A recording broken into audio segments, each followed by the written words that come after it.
You are in for a treat today at the Real Estate Crowdfunding Show syndication in the digital age at gowercrowd.com with my guest, Matt Ackerson at autogrow.co, because you are going to be learning everything you need to know about the Tripwire in digital marketing. Hi, I am Adam Gower, and this is how today's episode came about. I've been completely overwhelmed by the level of interest in the investor acquisition system that I've developed specifically for real estate developers who want to raise money online. It's a complete package service that we provide where we build out entire systems for you so you can raise potentially unlimited capital using best-of-class digital marketing techniques. In fact, it's been so successful that we've had to pull back from taking on too many new clients. So in order to continue to provide value to everyone who wants to take advantage of these systems, we've built out a series of courses that will be rolling out fairly soon so you can build one of the investor acquisition systems yourself from scratch. Now, one of my mentors advised me to put a Tripwire into the whiteboard workshop that you can access at the podcast page at gowercrowd.com, where I walk you through the entire investor acquisition system. And so that's exactly what I've done. Check it out. As soon as you sign up for the free workshop, you'll be redirected to a Tripwire, which in this case is a special offer on the course Optimizing LinkedIn so you can find real estate investors. It's part of the overall investor acquisition system. So go ahead, register for the whiteboard workshop to see how a Tripwire works. Buy the course, of course, it's heavily discounted, and then watch the workshop to discover just how easy it is to build your own investor acquisition system to raise money for your real estate projects. But, of course, first listen to the whole of this podcast now to find out exactly what a Tripwire is and how they can work for you as you raise money online. Oh, and by the way, stick around for a post-show announcement right at the very end where I'll tell you, based on what Matt and I discuss in the show, how you can get the course, Optimizing LinkedIn so you can find real estate investors, absolutely free. Okay, here he is. The nation's foremost expert on funnel construction and a master of explaining tripwires and brainstorming how you can use them for real estate syndicators, Matt Ackerson, founder and CEO at autogrow.co. Matt Ackerson, I am so happy to meet you. This is, as I mentioned, as we were chatting, a very random call. So let me answer your question of me before we started, after I ask you my question. And my question is, as wacky as it sounds to anybody that's not heard of it, what is a tripwire? That's pretty random, isn't it? What's a tripwire? Sure, absolutely. So actually, Adam, I think that I can define what a tripwire is. And simply put, a tripwire is it's an inexpensive offer usually, something that is seen as a low cost, low risk, maybe with a 30-day money back guarantee that you present to a potential, in this case, investor maybe for raising project equity online, but in generally speaking, customers, and they will buy this. Maybe it's a $7 template of some kind, for instance, or a case study or a white paper. And people will invest a little bit of money, and in exchange, they get a bit of value in return, some sort of information, usually in this case, like an info product. And the idea behind a tripwire, from a strategy point of view, is that it is a key component of a sales funnel, which I'll define and talk about in a second, because I think that it's so important that we can't just talk about tripwires, we have to talk about sales funnels Yes, and lead exactly. magnets, right? Right.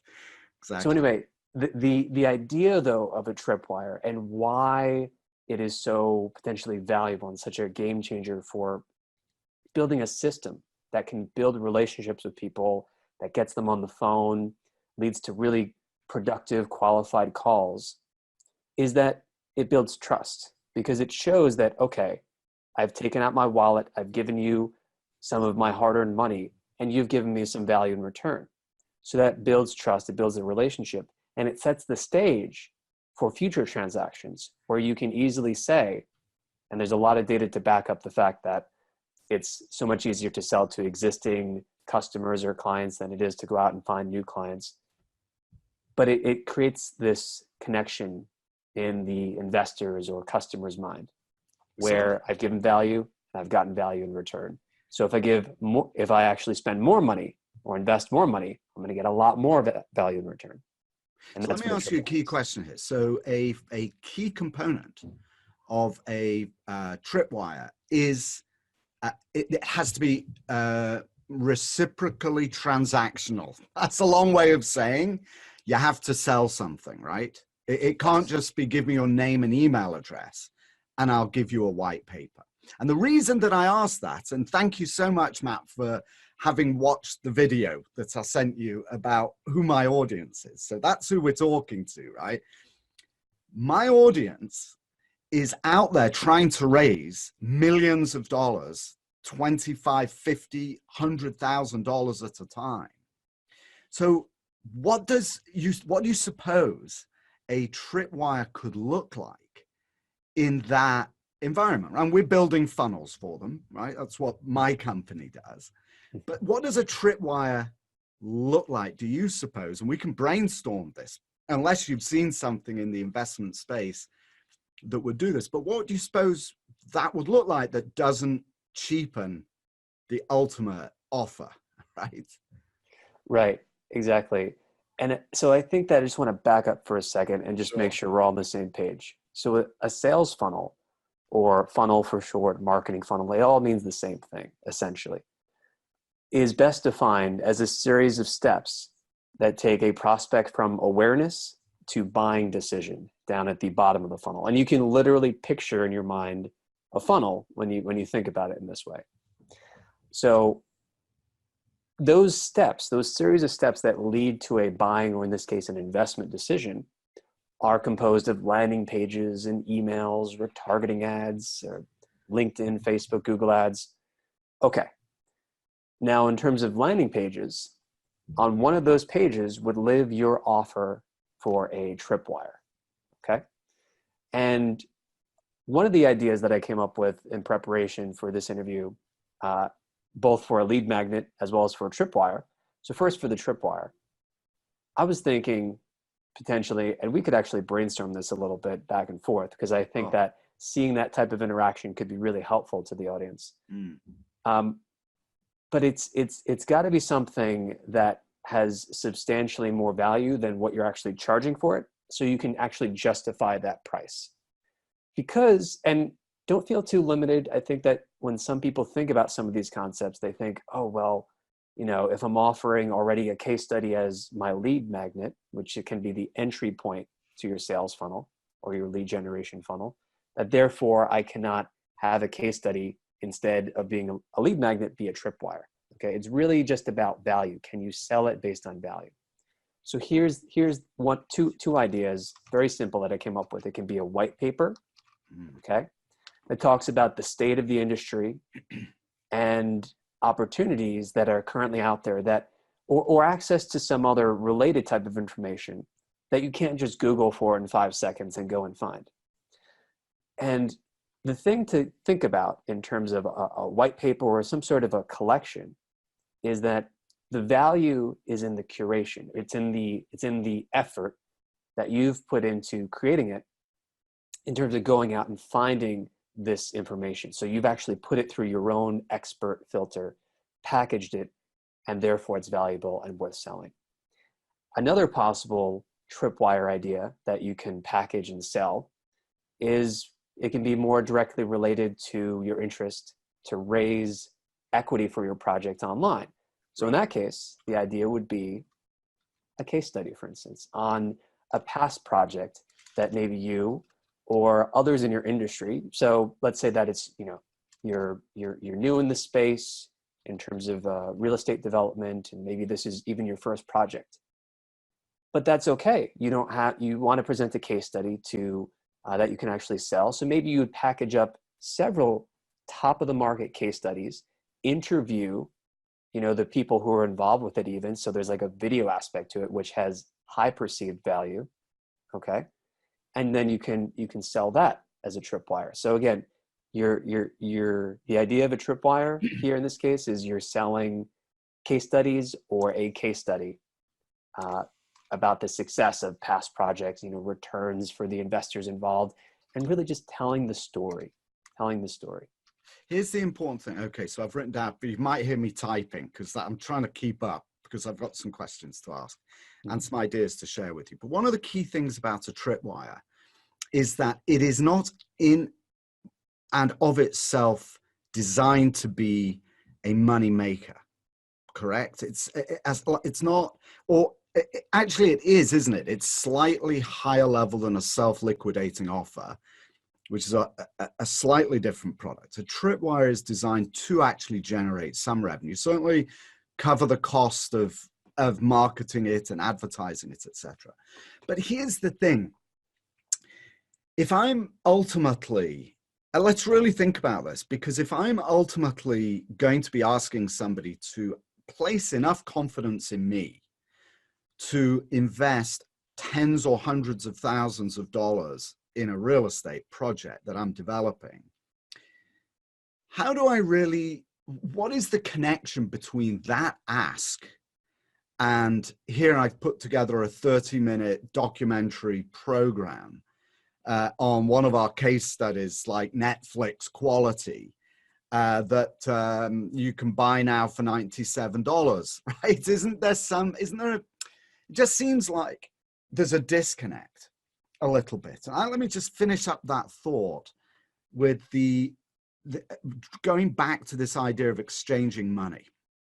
The idea of the tripwire is that once somebody has given you money, even a small amount, they are, I've read one of your blogs, 10 times more likely to upgrade and buy significantly more later. In our case, presumably to invest.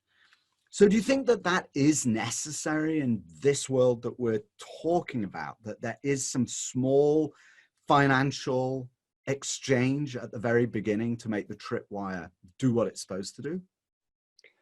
I think that any well-developed sales funnel where you as a real estate developer, there might be a lot of people knocking on your door, ringing your phone, and you need some way to tell the people apart who are truly qualified potential investors, who are serious, and those who are not.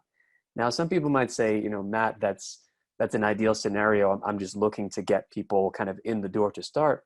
And that's fine. A lead magnet to start with as the entry point for your sales funnel will work just fine for you. But after you get people to opt in and get that initial free nugget of value, which is the lead magnet, that's the point where you want to offer them this tripwire. Because again, the sales funnel is about taking people on a journey, on an educational journey from A to B, from awareness to decision. Okay? And perhaps an idea that just came to me now, one of the simplest tripwires that you could possibly come up with as a real estate developer to really know if the investor leads that you're getting in terms of your goal to raise equity for your projects online, the simplest tripwire that could even require the least amount of work is simply ask for people to make a deposit before you actually get on the phone with them. Actually charge for a consultation, for example. Use scarcity. Say that, listen, because there are a limited number of slots for most projects that are out there. Mm-hmm. And it's an opportunity. You're giving people an opportunity, and you just want to know it's a refundable deposit. Before we get on the phone, it's $100. All right. And that shows me that you're serious. I'm kind of pitching to you now, right? But this is basically what you might say in this type of a funnel. Right, and these are classic examples of tripwires, right? To actually screen people out. So you might say there is a deposit, it's refundable under any circumstances, but it is to weed out tire kickers. And you could even say that, right? You could be quite clear about it. Just when we get so much interest, you got to make a deposit. So let's play with this idea a little bit. There are a few, and actually let me ask you, how much knowledge do you have about investing in commercial real estate online? Just so I know the framework. You'd be completely straightforward with me.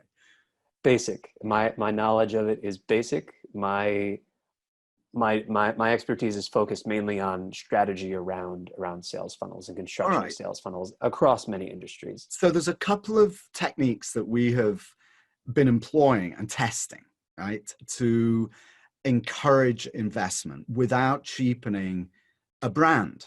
And this is high risk investing. It's considered alternative investing.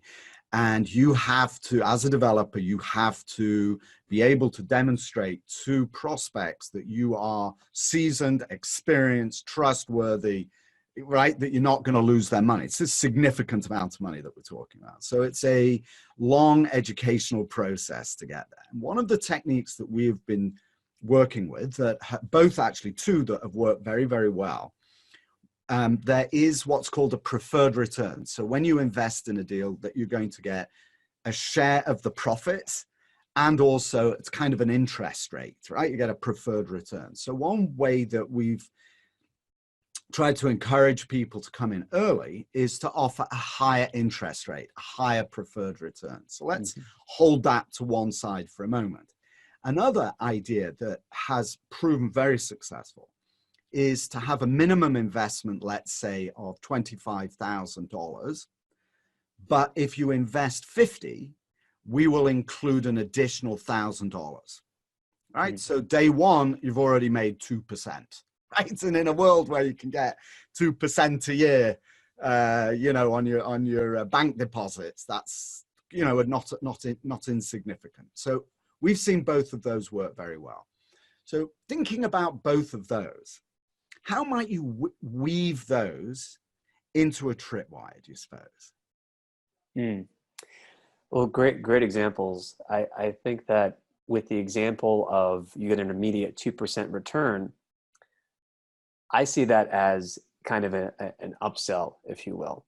So at the point of, so not necessarily a tripwire, which is looking to just move the relationship forward faster, and to also to weed out people who are less serious. In that case, though, when people have reached the bottom of the funnel and they've made a decision to invest, but maybe they are looking to only put up the minimum of $25,000, at that point you can say, listen, here's a special offer. If you actually do more than the minimum, it's 25,000, for example, and you do 50, you can get the extra bonus of 2%. So that would be an upsell. And what was the other idea? The other was to receive a higher interest rate. Think about it. It's not quite the same because deposits at a bank are federally insured, right? So don't get the wrong idea. This is still high risk investing. It's not like depositing in a bank, but it's like going to the bank and the bank saying this week only. Right? So we've got the time urgency. We're offering a 4% interest on deposits versus the usual 2%. So in real estate, it would be a preferred return. And that would be, the usual might be 8%, but for the first 100 people or the first 5 million of investors that come in, it's 10%. Now that's a great example. And that is something that we could absolutely turn into a tripwire in the real estate development funnel here that we're talking about. Okay. And the way that I imagine that we could do it is, you could go back to the example of a deposit, for example. So you can offer people to book a call, but then you look to escalate the relationship with a tripwire after or at the point at which they're booking a call, or perhaps even the point at which they're about to leave the page through an exit pop-up. So when people, for example, would move their mouse off the screen, a pop-up would appear in reaction to them being about to leave the website. And what this offer could say was, well, listen, if you're willing to book an appointment and put down a $1,000 deposit today to show that you are a serious potential investor in this project, we will give you, instead of 2%, we'll double to 4%. That's interesting, isn't it? Really got to think about these, and the reason that I think it's important to connect it to the investment ultimately is because that's where you have the straight line to the ultimate offer, right? The ultimate ask, which is please invest with us. When I first started building my own funnels, I did some advertising and I had a lot of clicks to my landing page and then nothing. I was like, they hit a brick wall. And what I realized was that there was a disconnect between what the ad was saying and actually what the landing page was saying. So there was an expectation that was set up that was extremely compelling, that was completely unfulfilled at the landing page. And so nobody went any further. And while I've thought about this, the idea of the Tripwire, and I'll tell you in a few minutes how I came to you, actually, it's very interesting. But when I was first thinking about it, I was wondering how to use these. You talked about a white paper or a video. Doesn't that create the same kind of, I don't know, it almost sets up the relationship between the sponsor and a prospect, the developer and a prospect, on the wrong foot. What are you selling me, a video? I'm expecting to invest hundreds of thousands of dollars with you. You want to charge me $97 for a video? Like, what's that about? It almost debases it. But I like some of the ideas that you've had. Well, one of the things about video in particular is that if you have a recorded video of yourself as the sponsor or the developer on the project, and you are giving people information that they don't already know to show that you are looking out for their best interest, to show that you're being transparent, because as you mentioned, it's a high risk investment, and people want returns for their money, they want returns for their dollar.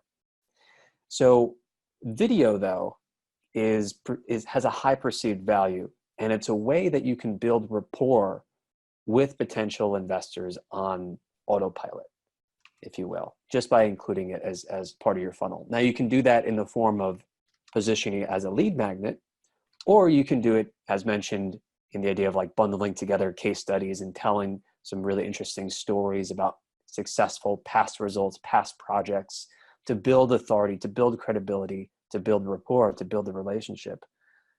Well, that's how you can structure it. Yeah, I really got to think about some of these things. So a lot of what we build, a lot of the educational materials that we build, and the Tripwire works well in information products, right? Where you've got this kind of natural flow from one thing to the next and upgrades to masterminds and etc.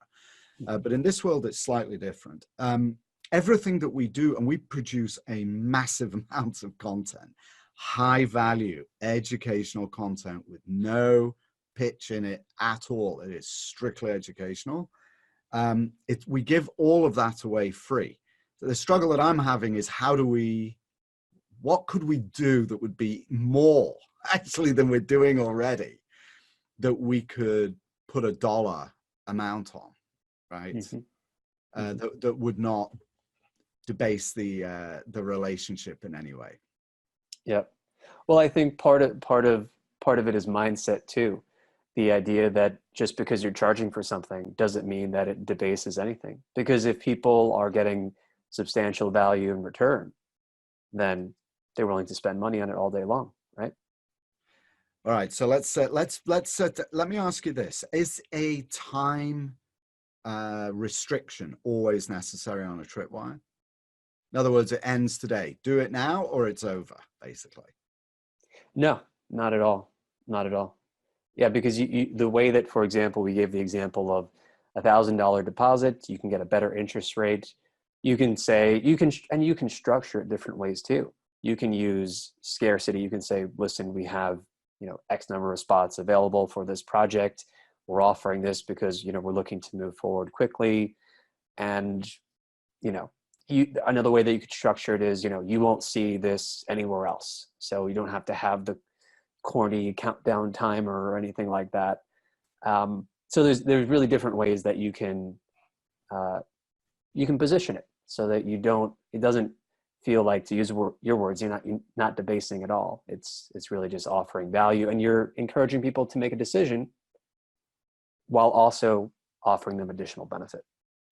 All right, so let's talk about how they fit into the bigger picture. You mentioned, you started talking about a funnel.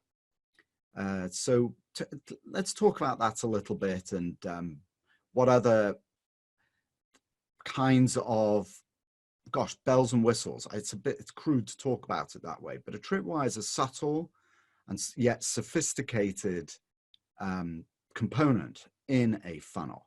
So what other kinds of techniques are there that can enhance the performance of a funnel? Sure. And actually, Adam, I want to go back to the example that you gave earlier, where you told this story anecdote about how you were running ads and traffic was coming into a landing page. So you got plenty of clicks, but you got no conversions. And if you remember, if you could tell me that landing page, what was it? Were you offering your service, or what were you actually offering on that page? Gosh, it's so long ago, Matt. It's deep in the recesses of I can't really remember, but I'm guessing it was probably I had built a real estate investing education course. This was specifically for investors, Mm-hmm.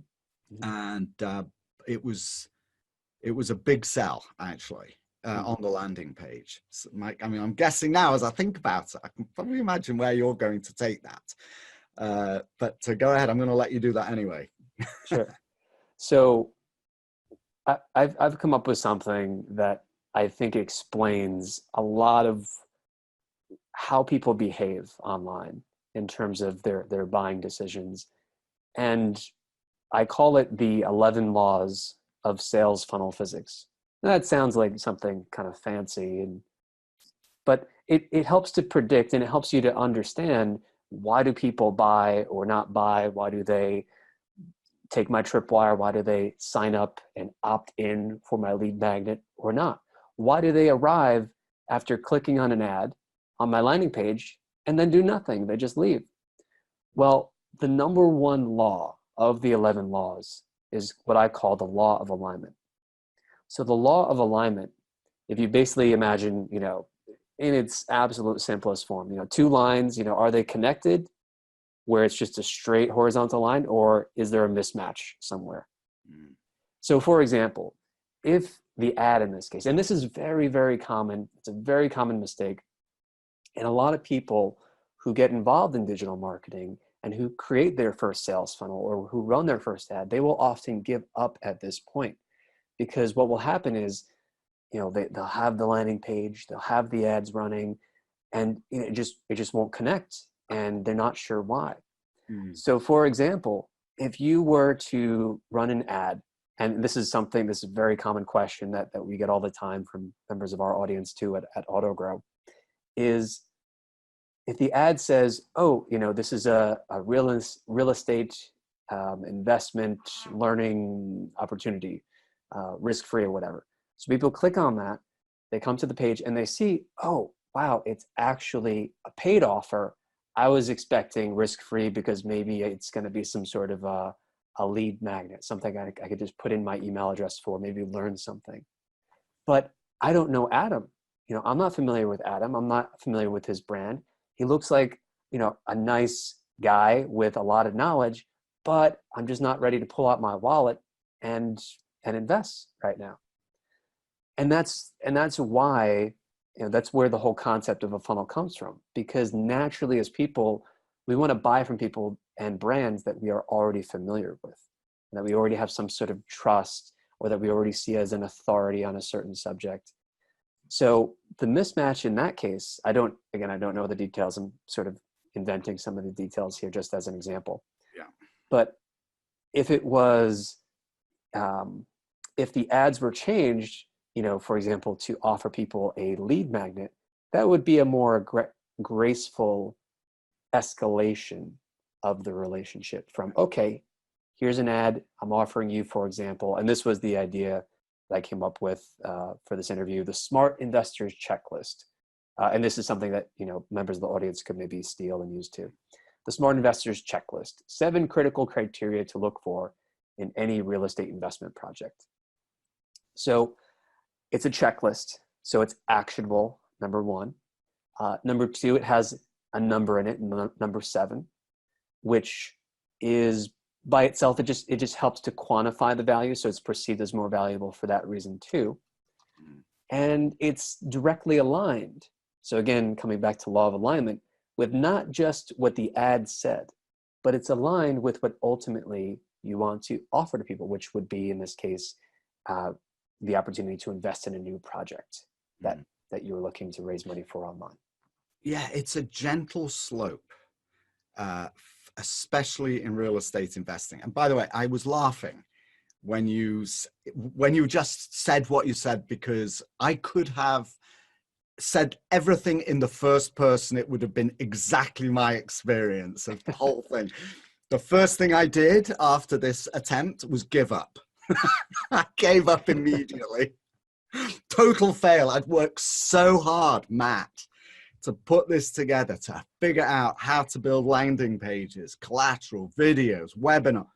The thing just died, and I just, the wind went out of all my sails moments. So you're absolutely right. And I reference, you actually saying that makes me think of your about page on your website, which I read in preparation for this interview, where one of the 3 criteria you were saying, this site is for you or not for you. And one of the criteria was if you don't have a long-term perspective. And creating an effective funnel that's going to help you to raise equity for projects online, in a similar way, it requires a long-term perspective, because oftentimes there's a lot of excitement once you understand these concepts and the power of building a system that can run on autopilot, that can help you to attract investor leads and raise equity. And that's a very attractive idea, but it doesn't come without you actually, being able to partner with someone, like yourself or like AutoGrow, who has done this, who has the experience and the knowledge and can help you to plan, launch, and optimize it, with specific focus on the launch and the optimization part of it too, because it's part art and it's part science, and it does require time to calibrate it, to line those pieces up, to get it all right. So Matt, I read your website as well. You have some 1,600, since you converted to your current model, some 1,600, at least it says today. I'm sure it's probably gone up since you actually put that number, but clients that use your system. So that's very interesting. So of those, how many do any have investment products that in any way at all look similar to please invest 100,000, for 4 years in my deal, right? Which is a whole different kind of thing. And the reason I ask that is because the systems work exactly the same, but it seems to me that in my experience in real estate, you have a much longer educational cycle before you're going to get to that level where somebody trusts you enough. Of course, there are those that will read everything you've got on day one and write a check, right? It's unusual. It's more of a relationship. There's more work has to go in. It's not like selling $100, widget that you can just bang through and just numbers game. So are there any that you're aware of that have similar characteristics, do you think? Sure. And I just want to step back for a minute, and I just want to tell kind of a sort of a story. So oftentimes, throughout the day, when myself or my team or we're on the phone with clients and potential clients, a very common question that we hear is, my business is very unique, and I'm wondering, do you have a business that you've worked with that is exactly like mine, and a case study or examples and on and on. And it's often a difficult question, because you don't want, I don't want to, and our team doesn't want to say, well, no, therefore, what the funnel that we would build would, not be as successful, for example. Because the truth is that the people are people, and markets are different from based on what you're selling. As you mentioned, buying cycles will vary greatly based on the amount of money that is being spent. And that's generally a direct relationship. If I'm offering, and this is our Tripwire within the autogrow.co sales funnel, is a swipe file, basically a curated collection of examples of different parts of sales funnels that we have found to convert really well, landing pages, pop-ups, lead magnets, all that good stuff. And it's $7, but it's an impulse purchase. And so how long is the buying cycle for that? Well, it could be as little as 5 minutes, But obviously, when people are considering investing $25, $50, $100,000 or more in a new project, well, there's a different level of trust and relationship that is required there. But again, at its core, people are people, and anyone who has ever sold anything, I think, would understand what I'm saying when I say that. Because, if you're offering benefit, and if you are following up, and if you have a well-scoped sales funnel that's going to look to, as you called it, a gradual slope over time, probability is in your favor. Because what percentage of leads of people that are actually entering your funnel do you need to convert? Well, on average, many of the most successful websites have 2, maybe a 3% conversion rate on average. So if you only need to convert 2 to 3% of all your traffic, or even less, just to be profitable, to raise the money that you need to raise, well, a sales funnel can help you do it much faster, much more efficiently. Actually, while you were talking, I was thinking of this digital marketing is completely brand new for real estate developers. The laws changed, allowing it. It was a switch went off. So for many generations, it was illegal. Of course, digital marketing's not been around for many generations, but for any kind of advertising, it was prohibited for generations. So this is brand new field. And one of the thoughts that I had, let me ask you this also, it seems like, is it also a tripwire, or is it something different? When you go to the supermarket checkout and you've got a thing with $200 worth of groceries sitting in your cart, and there by the checkout while you're waiting is a 75-cent bag of M&Ms, etc. All right, that seems like there's something similar, right? That we're used to being sold stuff in this way. It's natural, so somehow it's embedded in us to consume in that way. But how is that similar? And are there any similar kinds of functions at the end of the sales cycle that look like the supermarket checkout moment?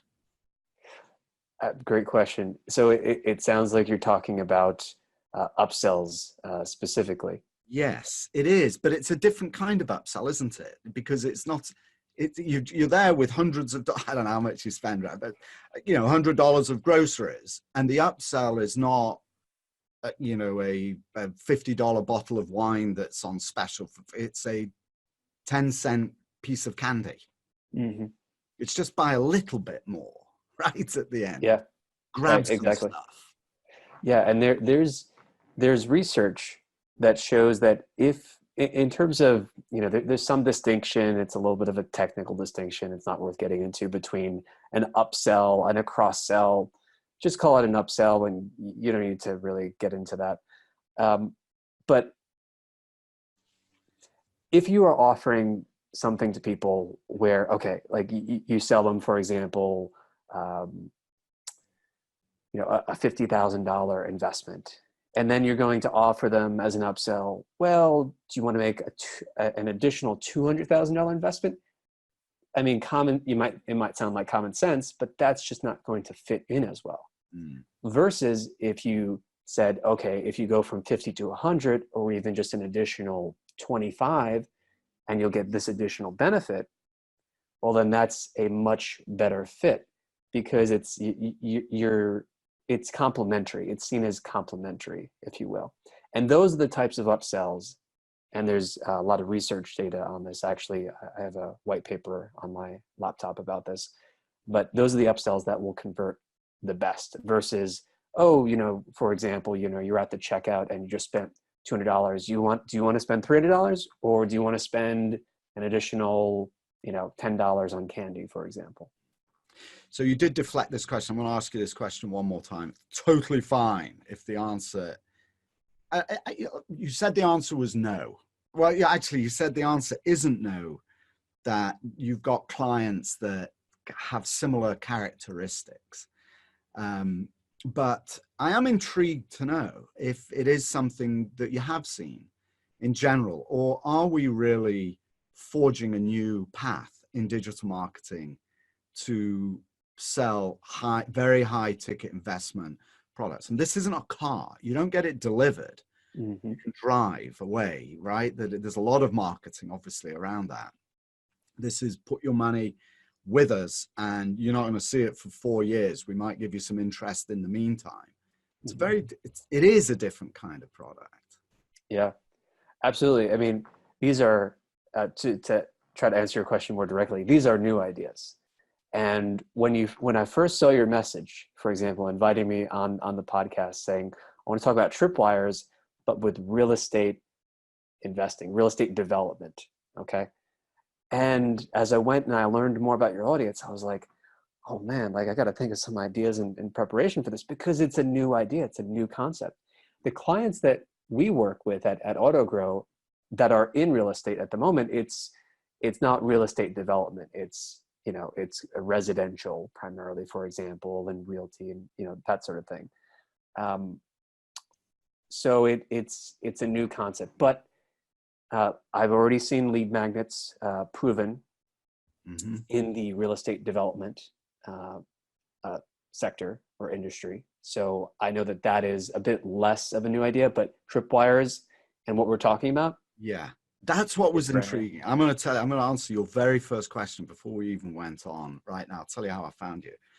So we do build very sophisticated funnels, and they work. I mean, there's just no doubt that these drive traffic, develop a relationship with prospects, and they convert and they invest.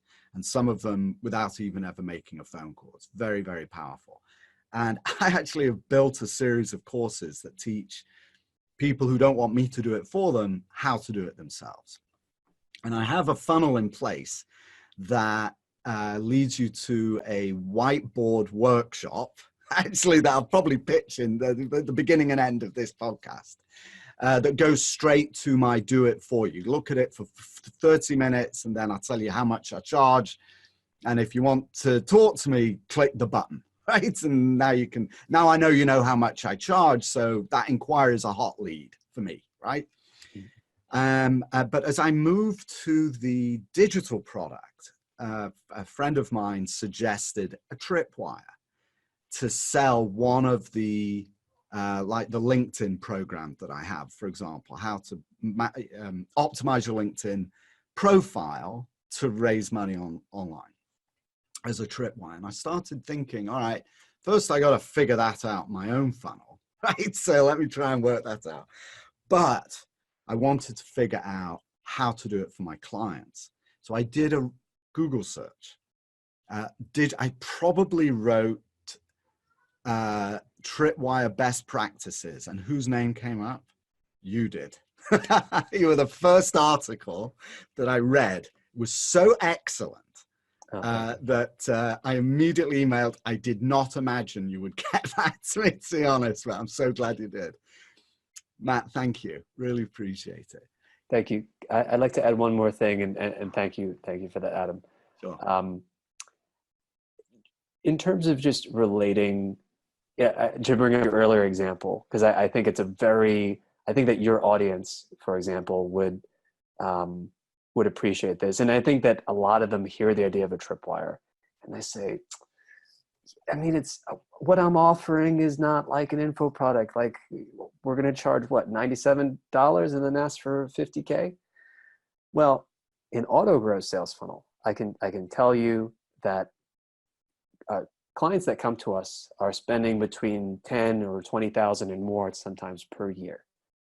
And the most qualified conversations that I have with clients where they get on the call and they're like, there's already like a sense of, oh, I know Matt, or there's some trust already built. It's because they actually spent $97 on a special offer that we gave them at checkout as part of the Tripwire. And then that leads to them spending tens of thousands of dollars. And yeah, so I mean, I know it's a new idea, like we were discussing, but I think that it's worth testing. Absolutely. And by the way, there are some, I've got 3 final questions, Matt. You can't get off just quite so quickly. I've got 3 quick sign-off questions I want to ask you. But there is actually some experience, or there are a few sites that have experimented. I'm not sure if you would call them Tripwires. You might actually, but they have incredibly low minimums.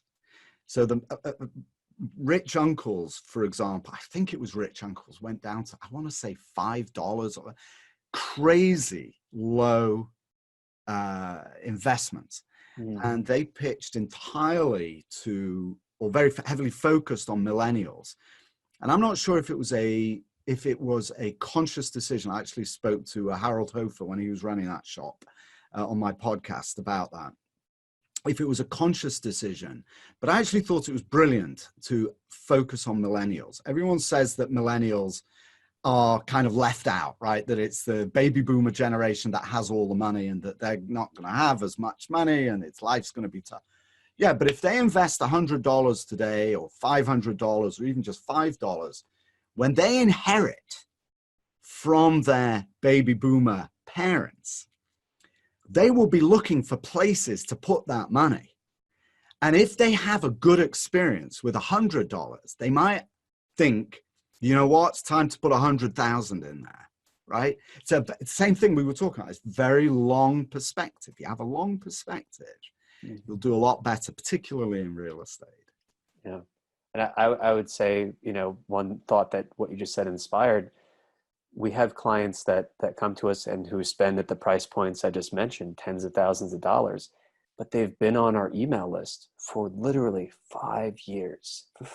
And we'd never heard from them before. They just one day, they pop down to the next step in the sales funnel and they're like, I would like to book a consultation.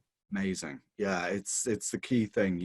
I'm going to finish up with one thought just because I want everyone to hear this. The key to success in real estate is having patience. And right now the market is frothy and overheated, and it will turn down. You got a little bit of patience as a sponsor and you're out there establishing relationships, even if you're just raising a little bit of money. When the market drops, I don't think about this right now. When the market drops, that's the time to turn up the heat, but you can't wait until then to do that. You got to start that relationship now. Matt, let me ask you 3 sign-off questions, if I may. Go right ahead. Number 1, what is, do you think, the most important thing somebody starting out raising money online for real estate projects? What's the most important thing they should keep in mind? I think that number 2 on your About Us page for me nailed it. It's to be successful raising money online with digital marketing, with creating your own funnel, takes patience. I think that it's really easy to be excited, to buy into the hype. There's a lot of hype. One thing that I'm proud of, my personal brand and our company brand is I don't try to hype anything. We offer a month-to-month service for a reason. It takes time. It takes time to optimize. And if you throw up a landing page and you turn on some ads, there's a good chance you're going to be disappointed because that's just how it goes. There's a learning process. Okay. Now, probably the easiest way to succeed is obviously to find what works and to just copy what someone else is doing that works really well. So you want to find some great examples to model. So I hope that answers your question, Adam. Thank you, it does. Second question. What's been the hardest lesson you've personally learned online? Oh, the hardest lesson. We have a done for you funnel service. It's not niche like what you're offering. It is primarily B2B focused, for instance. But I can tell you one of the hardest lessons that I had to learn was in the end of 2017, or actually all of 2018. And we put our done for you service on pause. I felt like we were succeeding. We were growing incredibly quick. And I said, you know what? I want to invest in info products, for example, because I think that part of me had always bought into, as I mentioned, some of the hype. And I saw, well, if we just sold our courses and focused on that, we could scale infinitely big. Just focus on education, sell our training. And so I did that for about 16 months. And what I found was that it really, I was basically just making a job for myself, because it all revolved around me and a personal brand in that case. And I had bought too much into the hype. And you know what? We did okay. We turned a profit, but it wasn't really as fulfilling as working with a team, with working with people, with working with our clients. And I missed that interaction. And I think that was one of the hardest lessons to learn, just because it was a year, it was a whole year, a little bit more actually. So I'm much more enjoying the work now and working with clients. It sounds like a lesson of having really tried hard. It's a hard lesson, right? It is a hard lesson, right? Yeah. Mm. It's not without its benefits, though. I feel like I learned so much about how to make that business model work, and it did work, but it just wasn't at the level where you might imagine it could be. We've conquered this. This next stage is going to be easy. It's never easy. Nothing's ever easy. Nothing worthwhile is ever easy. Like Thomas Edison says, they say that he invented or he failed 1,000 times before he invented the light bulb, but he doesn't characterize it that way. He says that every single one of those failures was a step in the right direction, a step to success. That's right. Because over time, probability, law of average is in your favor. That's why if you have a website, you only convert 1% of people into customers or clients. That's all you need sometimes, 1%. Last question. What are your key daily habits that make you successful, particularly in the online world? I have a productivity system that I have been developed and I've been refining over months and years. I call it the DOME task system. So I wake up early and I have a routine that's kind of like part of a template in it. And DOME stands for 2 Ds: do, done, order, minutes. So how long does it actually take? And energy. So how does this task affect my personal energy, for example? And then task. So what is the description of the task?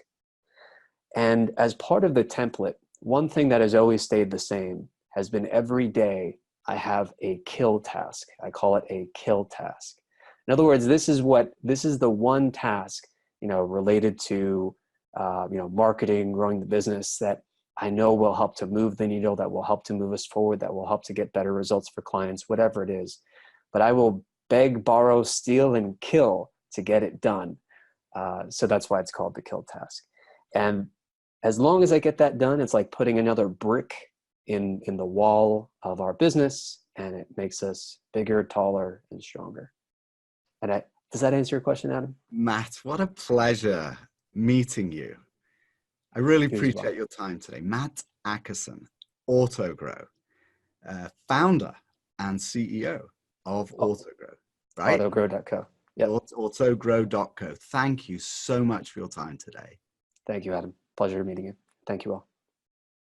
That was Matt Ackerson of Autogrow.co talking about tripwires and how they might be used in real estate syndication. And As promised, here's how you can win free access to my course, Optimizing LinkedIn, so you can find real estate investors. As you heard, using Tripwires in real estate syndication is something never tested before, never tried before. So if you have a killer idea for how to structure one based on what we talked about today that preserves the integrity of the ultimate invest with us offer that developers make, email me at adam@gowercrowd.com and I'll send you a free pass to the LinkedIn course, or I'll refund you the cost of the course if you've already purchased it, okay? So check out my brand new Tripwire at the podcast page, gowercrowd.com, and register for the free whiteboard workshop. All right, that's it for today. Thanks so much for listening. And thank you, Matt Ackerson of autogrow.co for brainstorming some great ideas with us today on Tripwires. That's all for this episode. I'll see you next time. And for now, this is Dr. Adam Gower signing off.